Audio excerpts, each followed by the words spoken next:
Our long bent bowl gouge presents an interesting sharpening challenge because it's curved in every conceivable way.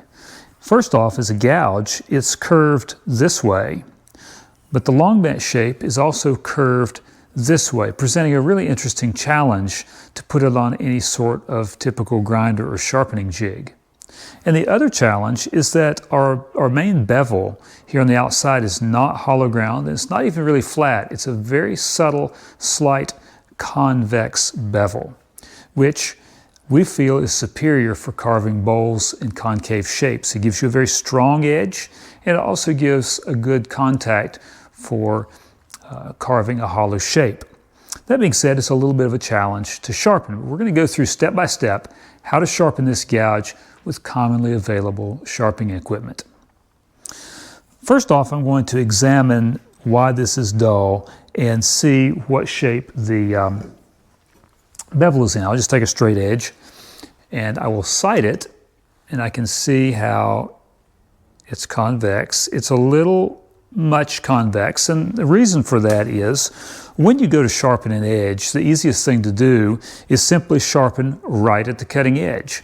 What happens though is that over time you're sharpening a steeper and steeper and steeper angle, and eventually you have an angle that's so thick it doesn't cut. So before we go to our stones, I'm going to take this to the bench grinder and remove some material right in here. I'm going to take this Sharpie, which is one of my favorite sharpening tools. It allows me to see exactly where I have and haven't sharpened.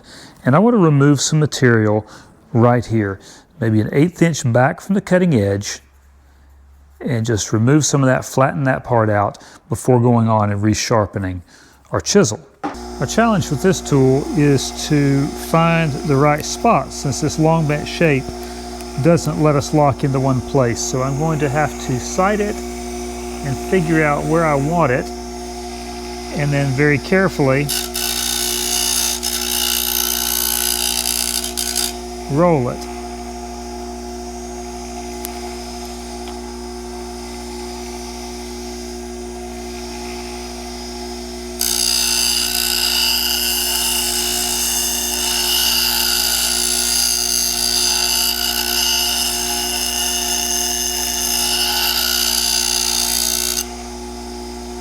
You can see I'm grinding a little bit back of where I wanted to, so I'll drop it down just a little bit.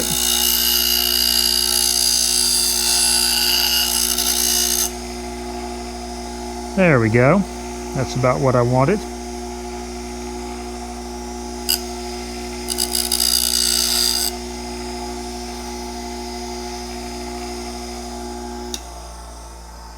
With that coarse 6-inch grinder, we've removed a bunch of metal here.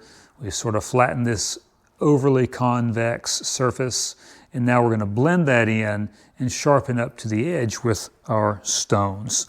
Now I have a series of stones here, starting with a 320 grit diamond stone. This is referred to as a coarse stone. I've got a man-made stone that's coarse and fine. I'll go to the fine. And then I've got a couple of natural razor hones of different coarsenesses. This would be next, and then this is my very finest razor hone. And then of course we go to a strop. This is just the stones I've gotten. It doesn't really matter whether you use Japanese water stones or whether you use oil stones or this weird hodgepodge like I have.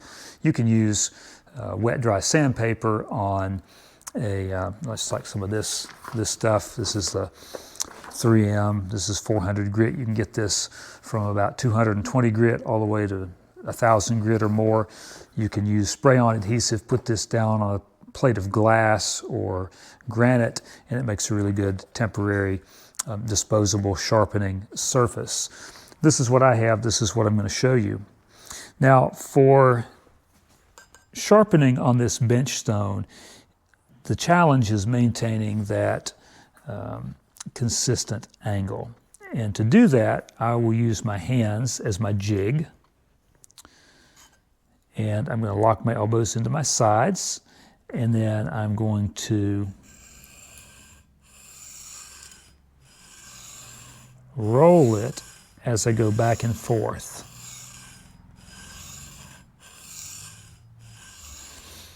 Now, this is difficult to get a truly dead flat bevel like this. But remember, we're going for a very slightly convex shape. And the great thing is, if you try really hard to go for a perfectly flat bevel, you'll typically get an ever so slightly convex, which is just fine. All right, we're blending out some of that, the roughness that was left by the grinder. Of course, that grinder leaves a slightly concave surface, and we're going from where we put a couple of concave surfaces with the grinder to ultimately a slightly convex. So there's a good bit of metal to take off. That's why I like this coarse 320 grit diamond hone. All right, making progress, but there's ways to go. Of course, in our manufacturing, we use belt grinders, and a belt grinder is really fantastic for any type of grind, hollow, flat, convex. But a belt grinder is a large and very expensive piece of machinery, and not at all necessary for a woodworker to sharpen his own tools. Sheffield makes one, a very small belt grinder. It's popular with some wood carvers. And of course, there are the wet grinders like the Tormek that are also popular. Again, it's a fairly expensive piece of machinery, but it comes with lots of different types of jigs and fixtures if that's your thing. I never have really liked a lot of jiggery or fixtures for my general hand sharpening. I prefer to do what I can freehand. I think it's just great to be able to do a lot with a minimal kit.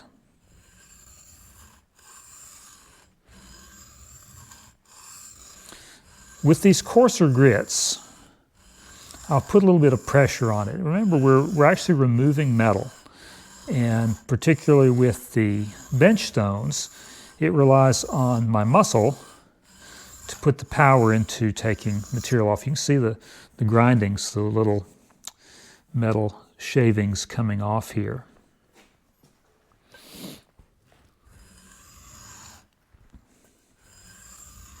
Some people like to only cut on the push stroke. I'll demonstrate that next.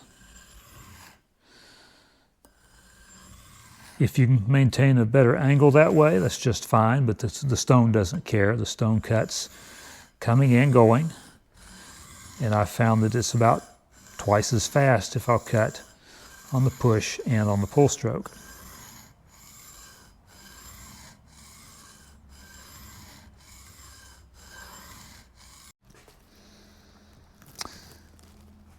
Now I'm going to go to our finer bench stone, medium bench stone. Very similar motion, just sort of a back and forth, attempting to maintain this angle. You probably noticed the stone rocking because of the soft nature of the non-skid I'm using. This will produce a convex edge, which in this case is just fine. But if you want to have a flat bevel, you need to find some non-skid that's very thin and not so squishy.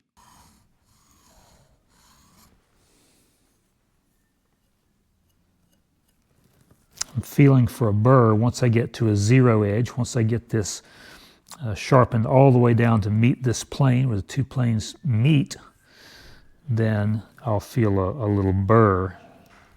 We're not quite there yet, so we're just going to keep going.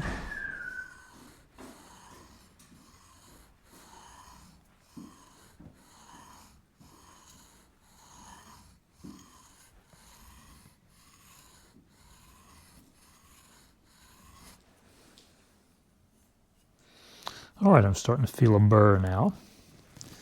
I've got one spot over here I need just a little more work, so I'm going to focus on this spot.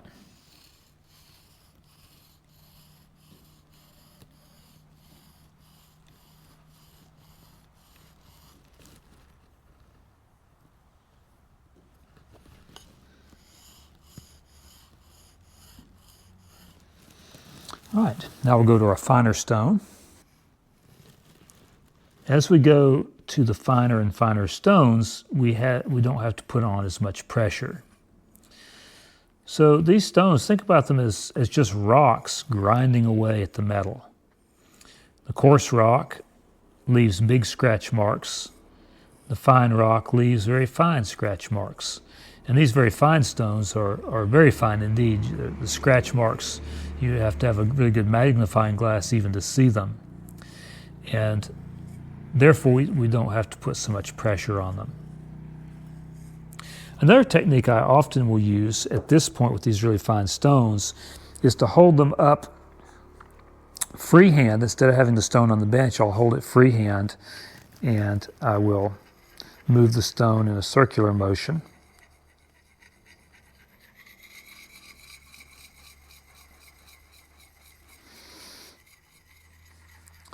My elbows are locked in at my sides. And again, I'm attempting to keep everything consistent, keep that angle the same, and I'm just polishing that very cutting edge, just this front edge.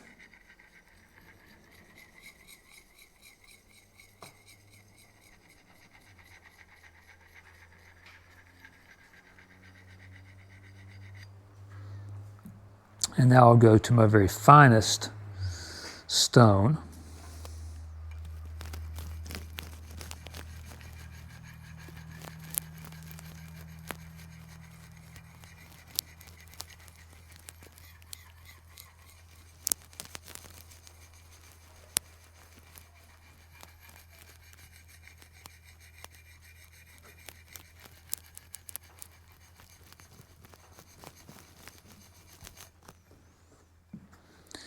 And now that the stone work is done, I can finish with my strops. Now, since this is a curved gouge, I'll use a round strop. This is just leather glued around a dowel, and a flat strop. So I'll start with my round strop here on the inside, and I'm pulling it away from the cutting edge and rolling it as I go.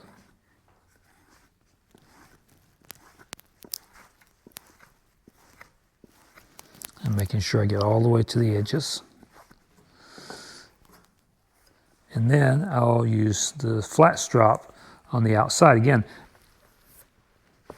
I don't ever move the tool edge toward the leather. I'm always moving the leather away. Otherwise, that edge could easily cut the leather. Now, typically I don't put a lot of pressure on the stropping so that I don't round over the edge excessively, but for these convex edges, you can put a little bit more pressure.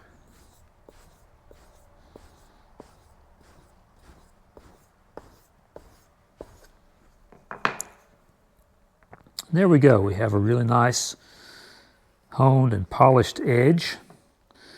I'll test it here and see if it grabs on my thumbnail. This is my typical test. I'll just see if it grabs. If it skates across it, it means there's a flat spot, and it feels like we've got a little bit of a dull flat spot right there at the corner. But we're going to test this on some wood and see how it does here on the main part of the gouge.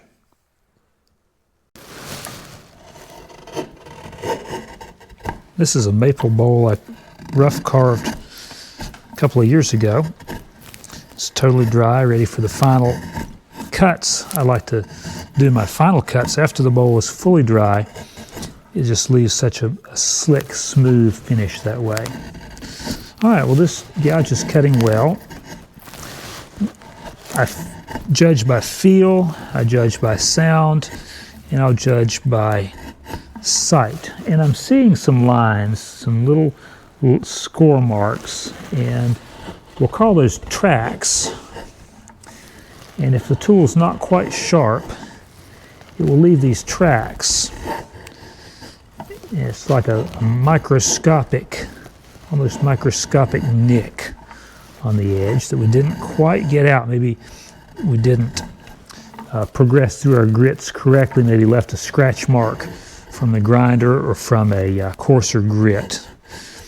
And this is really very fine. I think I just need to strop some more, or maybe go to that last hone. and get just a little bit more.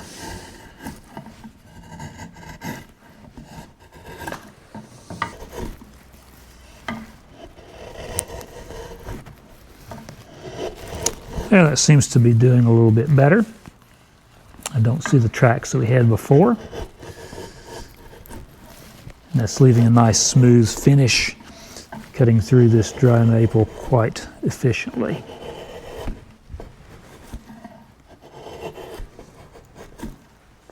And that's how I sharpen our long bent bowl gouge.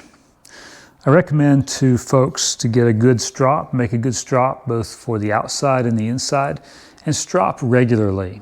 If you carve carefully and you strop regularly, a major sharpening is not something you have to do very often. But as you see, even a major sharpening doesn't have to take a long, long time. Stay sharp and do great work.